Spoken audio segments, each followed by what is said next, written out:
elektromagnetik adalah gelombang yang dimana terdiri dari medan listrik E dan medan magnet B yang saling tegak lurus, serta keduanya saling tegak lurus terhadap arah perambatan gelombang. Gelombang ini tidak membutuhkan medium untuk merambat, tetapi mereka dapat merambat pada ruangan hampa. Oke, yang mereka saya akan menjelaskan rumus dari gelombang elektromagnetik. Nah, rumus dari gelombang elektromagnetik sendiri dibagi menjadi 3, yaitu yang pertama rumus cepat hambat gelombang, rumus periode, dan rumus frekuensi. Sifat-sifat gelombang elektromagnetik. Yang pertama adalah merambat tanpa medium atau dapat melalui vakum. Yang kedua adalah seperti gelombang transversal. Yang ketiga adalah kecepatan di ruang hampa. Yang keempat adalah dapat mengalami peristiwa gelombang yang seperti yang pertama, pemantulan, pembiasan, interferensi, difraksi, dan polarisasi. Baik, selanjutnya saya akan menjelaskan apa itu spektrum gelombang elektromagnetik. Jadi, spektrum gelombang elektromagnetik ini adalah gelombang yang dibedakan berdasarkan panjang dan juga frekuensinya. Jadi, kecepatan merambat dari spektrum gelombang elektromagnetik ini dalam ruang hampa yaitu sekitar 3 dikali 10 pangkat 8 meter per sekon. Nah, jadi semakin pendek panjang gelombangnya, semakin tinggi juga frekuensinya. Jadi, urutan spektrum gelombang elektromagnetik ini berdasarkan panjang gelombang yang terpanjang hingga yang terpendek, yaitu yang merupakan gelombang radio, kemudian gelombang mikro, kemudian ada gelombang inframerah, cahaya tampak yaitu cahaya yang bisa dilihat dengan mata manusia, kemudian ada sinar X, sinar ultraviolet, dan juga sinar gamma. Oke, baik, kita masuk ke dalam manfaat gelombang elektromagnetik. Yang pertama yaitu komunikasi yang terdiri dari televisi, satelit, handphone, dan radio.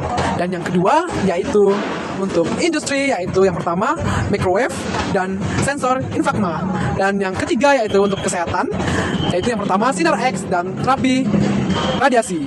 Dan yang keempat yaitu astronomi, yaitu untuk penglihatan bintang. Dan yang terakhir dalam kehidupan kita sehari-hari yaitu lampu atau cahaya di malam hari. Sinar X. Sinar X menggunakan gelombang elektromagnetik yang berfrekuensi tinggi sehingga berfungsi untuk melihat struktur tulang, gigi, atau benda asing yang ada di dalam tubuh. Karena pada prinsipnya sinar X menembus jaringan lunak tetapi tertahan oleh struktur padat.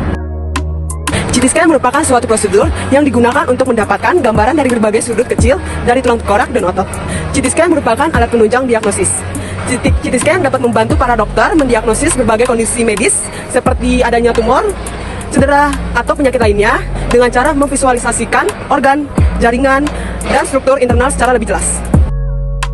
Selanjutnya MRI. MRI atau disebut Magnetic Resonance Imaging adalah pemeriksaan medis yang memakai medan magnet dan gelombang radio, tidak memakai radiasi ionisasi seperti sinar X. Lalu menggunakan detail organ gambar seperti organ lunak, otak, jaringan tubuh, dan yang dengan sangat jelas. Radioterapi atau terapi radiasi merupakan salah satu jenis penyembuhan kanker yang menggunakan radiasi untuk meluncurkan atau menghentikan sel kanker sehingga tidak tumbuh atau menyebar. Cara kerja radioterapi menggunakan radiasi yaitu sinar X, sinar gamma, dan juga sinar proton. Selain untuk menghancurkan dan menghentikan kanker, radioterapi juga berfungsi untuk mengenali gejala kanker dan menghentikan penyebarannya. Ada dua jenis penyembuhan radioterapi, yaitu yang pertama radioterapi luar, yaitu radiasi yang dipancarkan melalui alat di luar tubuh, dan yang kedua adalah radiasi terapi dalam atau bioterapi, yaitu terapi yang menggunakan sinar radiasi yang dimasukkan ke dalam tubuh di dekat atau di dalam sel kanker. Kemudian ada lampu ultraviolet. Lampu ultraviolet atau sinar UV dipakai untuk mensterilisasi alat medis, membunuh kuman, bakteri, dan virus. Nah, ultraviolet ini juga dipakai atau digunakan dalam terapi kulit. Jadi terapi inframerah yaitu metode terapi yang memanfaatkan sinar inframerah untuk menembus pada jaringan tubuh. Terapi ini berfungsi untuk membantu memperlancar peredaran darah, mengurangi nyeri sendi dan otot, serta membantu penyembuhan pada jaringan.